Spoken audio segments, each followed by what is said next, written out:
Hey everybody, I'm Cahlen, and today I'm going to be talking about why you have a right under natural law to face your accuser.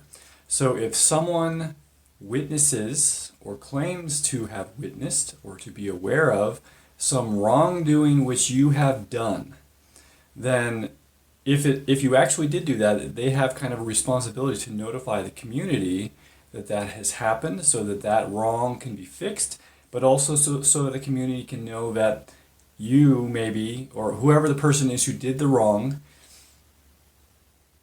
is someone who maybe can't be trusted anymore. So it's important that a society, a culture, a village, whatever, a group of people, that there is incentive to be good, and there is disincentive to be bad. And in order for you to have a disincentive, people must know when someone has done something wrong. So if someone witnesses that, they can come forward and let's say they're saying that I did something.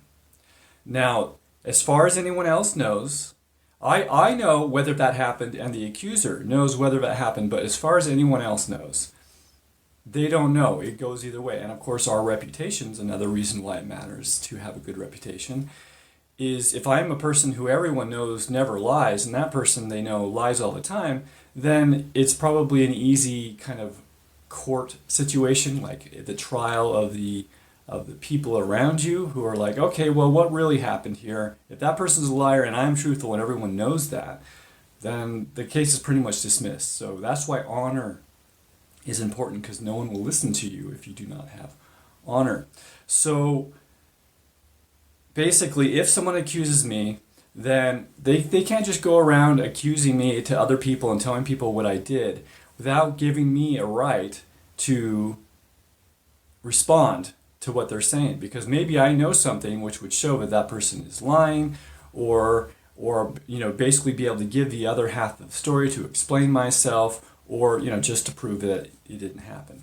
So that's just common sense, right? If we want to live in a world where harm to us and harm to people around us is reduced, then there are certain guidelines which we would need to follow to make that happen. And first is, do not initiate harm yourself, because when you do that, you put harm out into the world, and the world kind of multiplies that and creates a place where harm occurs, and you live in that world, so that harm is going to occur to you as well. So the right to face your accuser is one of those just kind of fundamental things which makes the world a better place. We all just understand that that's true. It is important that a person is able to respond to accusations against them. And this is sort of a duty acted out by the jury, you might say, right? Not the accuser, not the accused, but the people who are aware of the accusation.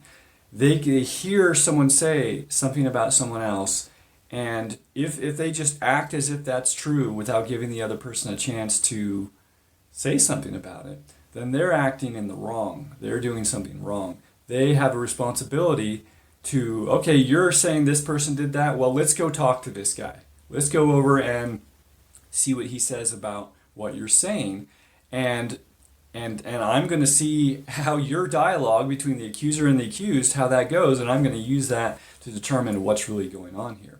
Now, there are situations, again, where if someone has an extreme amount of honor and there's another person who has an extreme dishonor in a community, and the dishonorable person is making the accusations, a lot of people might not give it much, they wouldn't just take the word of the person. Now, if they can provide something more than that, like proof, then they may be, encouraged to, they may make the decision that, okay, well, maybe this person's a liar, but maybe they're right now because they just showed me some proof, which seems to indicate this honorable person did something wrong.